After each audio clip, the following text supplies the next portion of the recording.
The You were very gonna have a first daughter. time, yung feeling is euphoric. It's hard to explain. Kasi ito yung mga feelings na dapat maranasan mo. Iba yung feeling when you're actually experiencing it. You're unique. Nobody's like you. You made it. You're the winner. Because of that, nobody can take that away from me. Yeah. And no matter what the distance is, the distance that we had, and the time that we had, Yeah. the lack of, will not change anything. Aww. And I will forever feel the same way, no matter how long time is. Nobody can take that feeling away from me.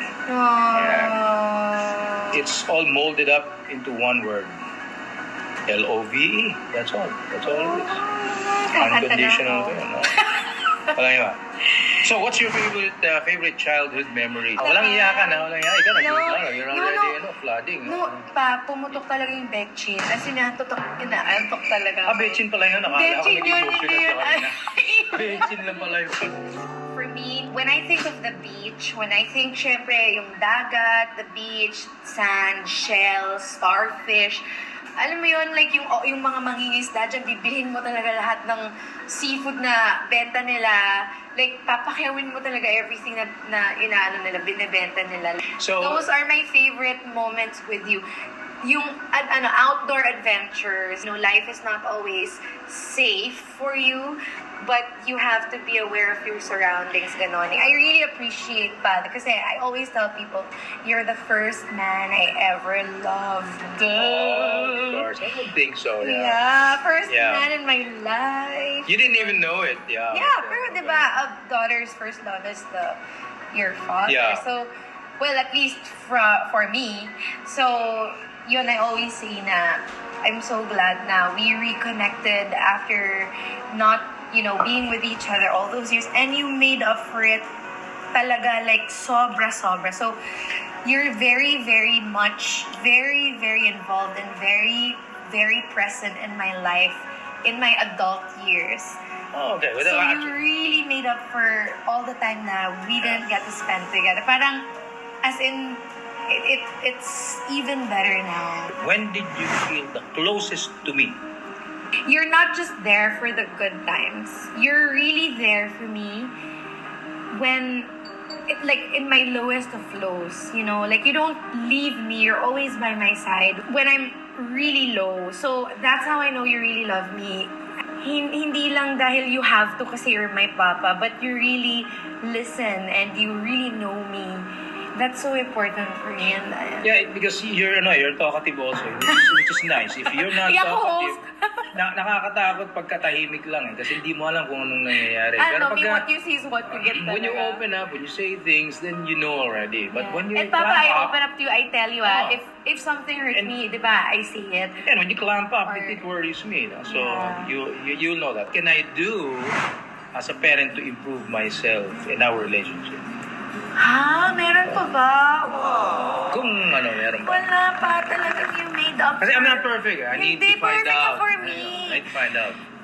Nothing. I think you're really such a good father. My favorite thing about you is, it's never about money or material things talaga between us. It's never about that. It's really time and experiences na hindi ko ever na-feel pa na you're irritated kasi you're so busy tas tumatawag ako. Yeah. Never ko yun na-experience with you. I never felt na parang minamadali mo ako kasi you're busy doing something else or ayaw mong ma-stress. So when you mentioned kasi na, your phone calls and all of that, I just want to bring it up na we didn't see each other for 10 years. 10 ba? Parang more nga, 13 yata or 15.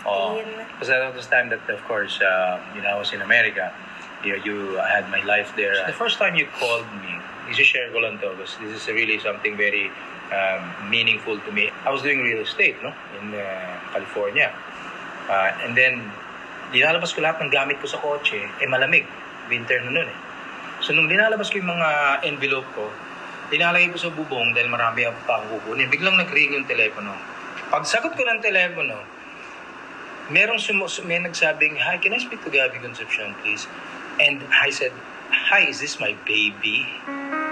I knew it was you on the phone. Kasi I said, I knew it. Ring, ring, ring, ring. I knew Hello? it. Oh. Hi. Oh my God, I was so nervous. I hadn't heard your voice in 15 years almost. Oh. I'm looking for Mr. Gabby Concepcion, please. And I don't know, we haven't talked kasi for many, many years. Yeah. And then when you called that day, kasi it was at the back of my head, sinasabi ko lang sa sarili ko na, one day, hahanapin ako to. One day, tatawag to. I don't know when, but one day it's gonna happen. It happened. Maybe it's at the back of my head already na, I knew you were gonna call. I just didn't know when. I knew it was you. I knew it was you. And exactly, it was you. And then yung lamig, ang lamig-lamig, hindi ko naramdaman yung lamig. Oh my God. I talked to you already outside. And I didn't feel the cold until I went inside. I got frozen. Pero yung frozen na yun, mainit. Yeah. I was waiting for my bus to go to school. And I was in the bus stop. And I remember, nag-absent ako sa school noon. Nag-cut class ako that day. Because nag-usap tayo for the first time. It was the first time that we reconnected. And it was such a big moment for me that I had to miss class. So I remember I was crying in the bus stop when we put the phone down kasi natulala lang ako after, and then I couldn't believe na naririnig ko pa rin yung voice mo in my ears even after we put the phone down. I could hear this. Oh, I was crying alone sa bus stop. Oh, ang cute naman. I'll feed you. Oh my God. Pumutok na naman yung baby. Oh, tuwalya. Yung Tissue na lang, tissue. Walang tayong tuwalya eh. Yan na lang. T-shirt ko na lang. Nakaka-amaze kasi. Feeling na. Yeah. Okay, and on that note, I have kwento about Moira. And I hope Moira doesn't mind na I'm making kwento kasi Moira and I saw each other backstage of Araneta Coliseum. And then, talagang niyakap niya ako. And si Darla Soler pa nga, caught her on camera na umiiyak, and she was hugging me. Why? Parang na-amaze lang ako na, bakit siya umiiyak? And then, yung kasama niya, actually, while she was hugging me, said, Moira loves you so much. She had parang magazine articles in her room or her wall or something. Okay. Parang ever since na we met and told our story to when we met when and we she met, heard our story. Nakarelate si Moira. Kasi dad niya, ganun din. Yeah, so parang she was so touched sa story natin na if it could happen to us, it could happen to her. Oh, well, we should call her up. And then, did she meet her dad already? Not yet. She did. Oh. And then she reestablished a connection with her dad. We should have a reunion. Yeah, and so sabi niya, you've been my big sister all this time, and you never knew, but parang I would always follow that story of yours with your papa, and that inspired me, sabi niya, to have a relationship with my papa. So I'm really happy that we get to inspire people.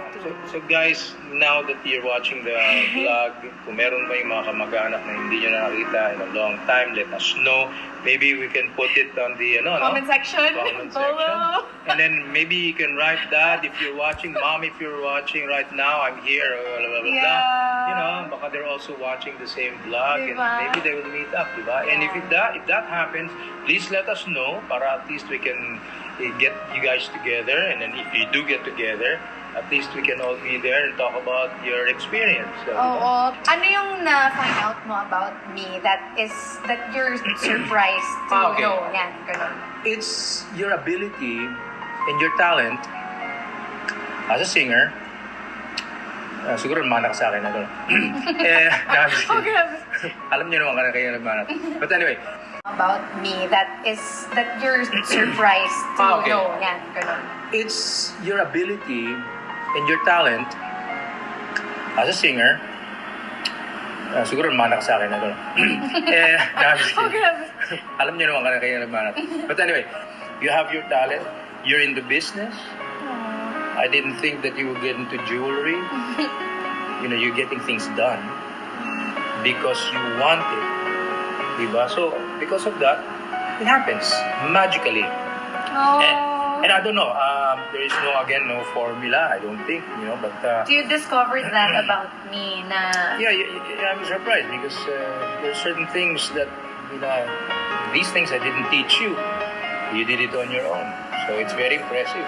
Even I get impressed. As a parent, you would always want your children to become more successful than you. And I think you've achieved that.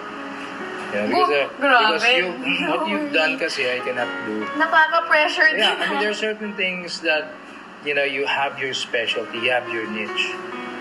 But one thing that I always worry about is your happiness. I always want to know that whatever you do, you are happy. Yeah. You're happy, whether it's work, being with friends, having a relationship, just basically whatever you're doing. It would be nice that you're happy. I may not say it all the time, but all the time I'm thinking about your well-being, your happiness, your...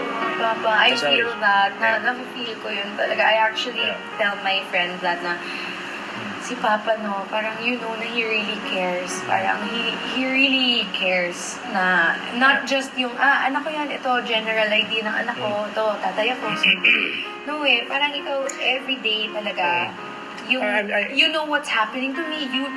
You don't just wait for me to update you. You actually build a relationship na two-way.